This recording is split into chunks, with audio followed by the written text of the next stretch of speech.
Fala pessoal, tudo bem com vocês? Que balde de água fria, que empate amargo. Ramon Dias é o responsável. Ele mexe muito mal e entrega um resultado que era fundamental. A situação é muito, mas muito preocupante para o Corinthians na tabela do Brasileirão. Vamos falar do jogo, da perspectiva daqui para frente, das decisões da comissão técnica do Timão. Chega mais, eu sou o Chico Garcia, inscreva-se no canal e vamos juntos. Bom, pessoal, passou a live aqui, eu estava um pouco mais descompensado na live, porque o jogo recém tinha terminado, eu estava realmente indignado com o que aconteceu. Ainda sigo, né? Porque estou tentando ter um pouco a cabeça fria nesse momento, analisar com racionalidade para entender o que aconteceu. E ouvi a entrevista do Ramon Dias, o que foi pior, né? Pior porque ele não reconhece aquilo que fez, né? Ele e o Emiliano. Eles entendem e preferem enaltecer que o time jogou bem, e realmente jogou bem.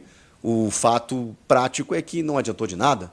É que você pega e espreme essa grande atuação contra uma grande equipe, que tem um grande treinador, que vive um grande momento na temporada, e você não tira nada, você tira um pontinho em casa.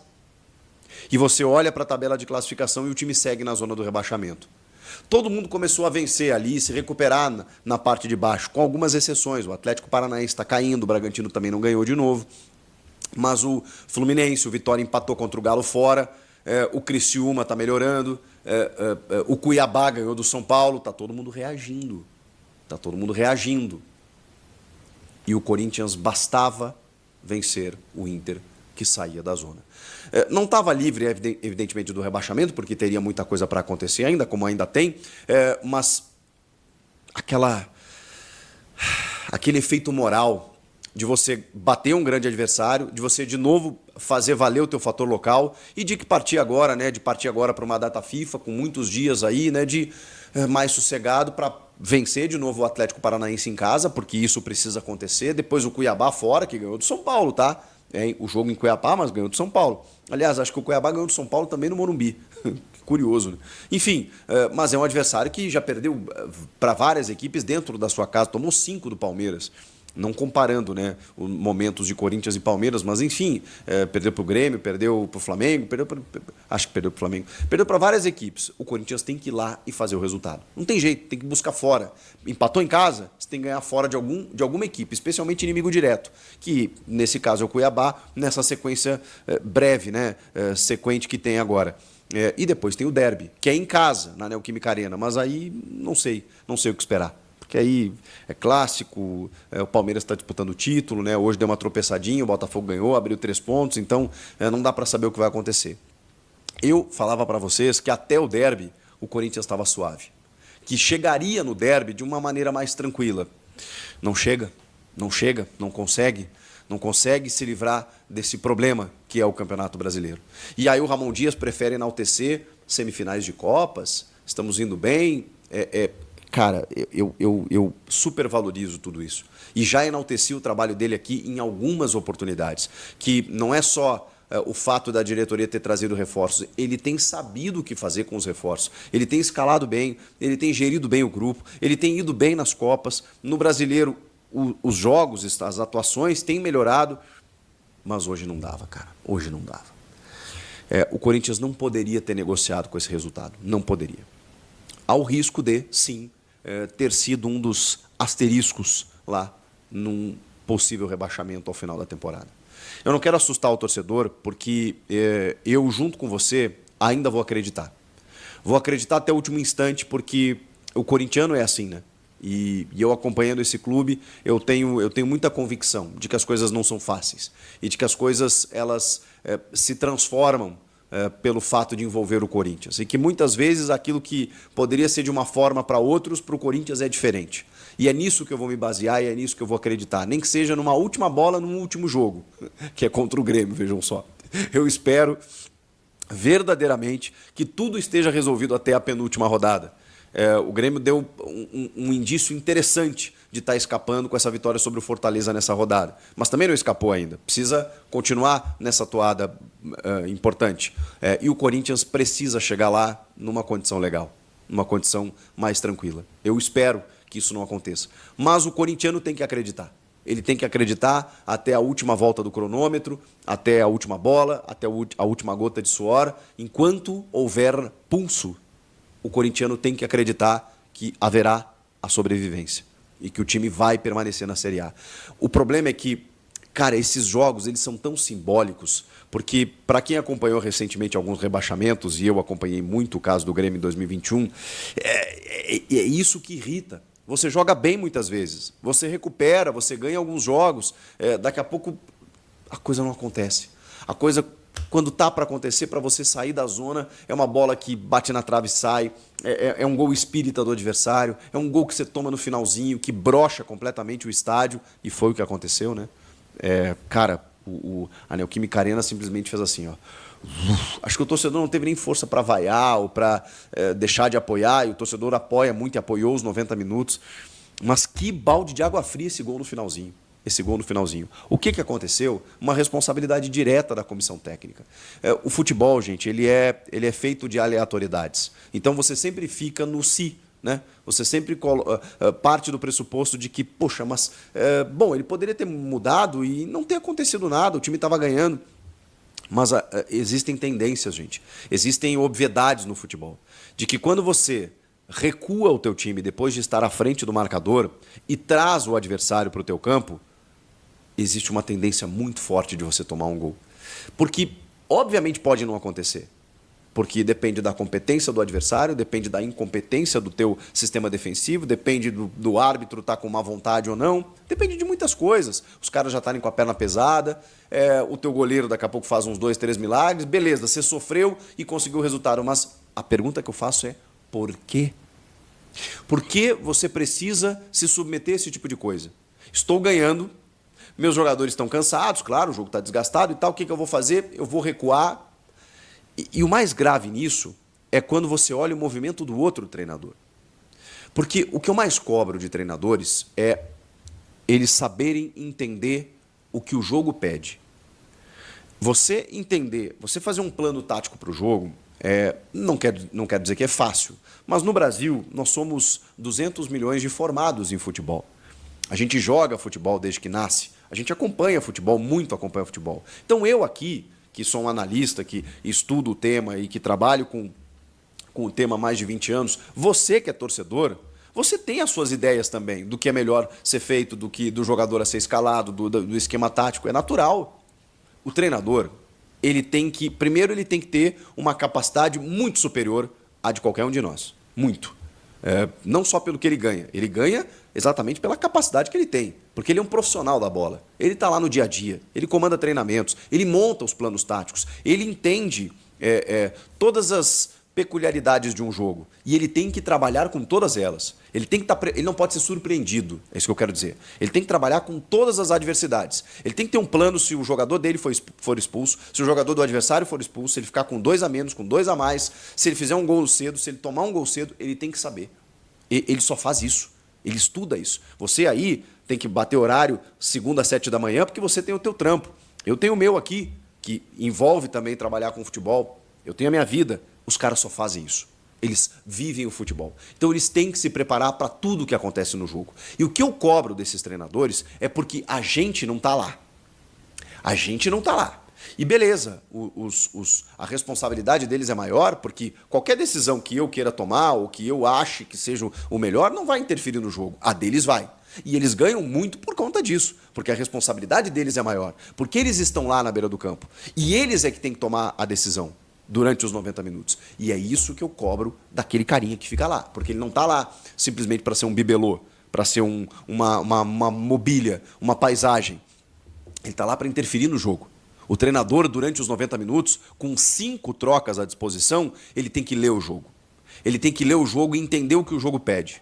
E entender o que o adversário está fazendo, inclusive. Então, assim, não vem me dizer que você poderia ter feito... Ai, saco. Então, assim, não tem cabimento. Porque ele tem a responsabilidade. Ele tem a responsabilidade de mexer e ele precisa entender os movimentos do adversário também. É um jogo de xadrez, gente, em que você mexe uma peça aqui e você mexe uma peça do outro lado. Quando você entende que o adversário, perdendo o jogo, vai para o tudo ou nada e começa a empilhar atacantes, você pensa assim, bom, das duas uma, né? Ou está no desespero ou o cara trabalhou isso realmente. E o Roger tem feito um bom trabalho no Inter. Bom, vamos lá, vamos entender o que ele quer, que ele quer com essas mudanças. Tirou até lateral, botou meia, botou atacante, botou o time para cima. O Inter que não tinha atacado no segundo tempo. O Corinthians que foi superior o jogo todo. Ou quase o jogo todo, né? Depois do gol de empate ali, o Inter ou até o gol de empate, o Inter volta para o jogo depois de tomar o gol cedo e começa a ficar mais com a bola, começa a trocar passes, começa a criar algumas oportunidades, assustar um pouquinho. Depois empata o jogo, o Corinthians logo retoma e joga melhor o jogo todo. E no segundo tempo especialmente. Só que aí, naquele momento em que o Roger faz as trocas para poder ganhar o jogo, para poder empatar o jogo, o Ramon faz o quê? O que eu pensei na hora? Bom, agora o Roger vai atacar, mas ele vai se expor também. Agora é o momento de você espetar e fazer o terceiro. Porque a melhor maneira de você não deixar com que a estratégia do adversário funcione é não deixando ele ficar com a bola. O Corinthians fez exatamente o oposto. O Corinthians colocou Ranieri, Félix Torres, o lateral Hugo, Charles. Ele recuou todo o time. E ele trouxe o Inter para o seu campo. E sabe o que acontece quando você traz um time como o Inter para o seu campo, que só colocou homens de frente nesse segundo tempo? Você pode tomar um chute de fora da área, teu goleiro frangar. A bola pode desviar em alguém e matar o teu goleiro. Pode bater no braço de um jogador teu e ser pênalti. O juiz pode marcar um pênalti bem ou mal intencionado. O teu zagueiro pode cometer um pênalti. Tudo pode acontecer. Né? Aí o seu Ramon Dias mete linha de 5. Coloca simplesmente Félix Torres e Ranieri. Félix Torres, sujeito a chuvas e trovoadas. Ranieri Cuiabá em campo. E eu falo para provocar mesmo. Esses Nutelinha, jornalista Nutella, torcedor Nutella, lacrador Nutella. Aí o Mano Menezes falou que aqui não é o Cuiabá, que diz respeito o quê, meu filho? Cuiabá e Corinthians é a mesma coisa agora? O clube Cuiabá e o Corinthians, o Mano Menezes não falou da cidade. Aí ele põe o seu Ranieri Cuiabá, né, que já chega fazendo uma falta grotesca, ridícula, dando a bola para os caras. Ele entregou. Ranieri participou desse gol ridículo, né? Colocou o Hugo, tudo bem, o Hugo ainda vai. Aí ele termina o jogo com linha de 5. Vem Mateuzinho aqui, Félix Torres aqui, Gustavo Henrique aqui, Kaká aqui, Hugo aqui. Aí ele vem com uma linha de 3 e 4, né? Porque dependendo do Garro, né? Que o Garro fugia para frente, aí era uma linha de 3 ficava, Charles, Ranieri e Coronado. Até isso, ele põe o Coronado aqui. E o Garro, né, fechando, indo para frente, aí ficou um 5-3-1 com o Yuri Alberto e o Garro não sabendo onde joga. E o Coronado aqui na esquerda. Primeiro que é o seguinte, velho. Que adianta? Presta atenção no que eu vou falar agora, hein?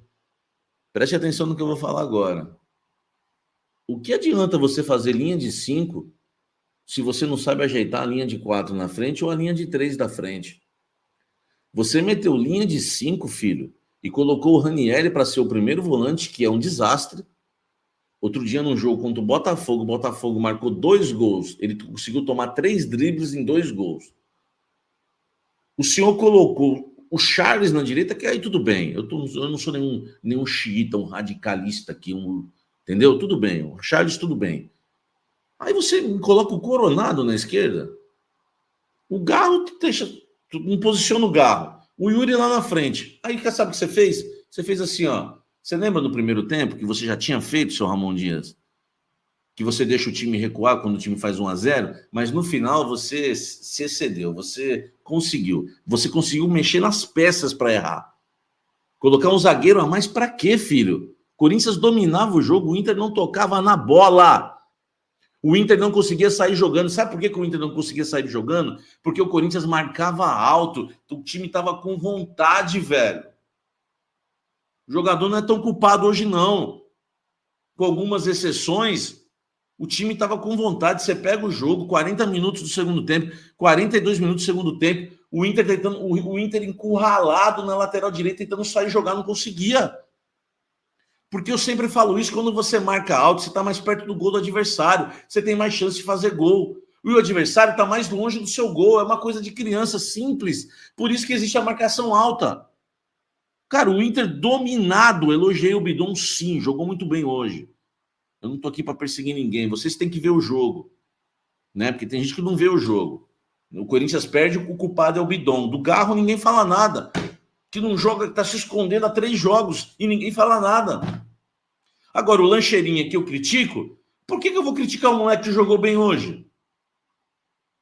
Eu aqui não tenho medo de criticar o camisa 10, não, filho.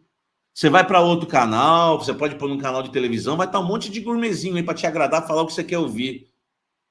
Entendeu? Só que na vida, a gente não tem que, né, ouvir o que a gente quer, a gente tem que ouvir o que a gente precisa ouvir na vida.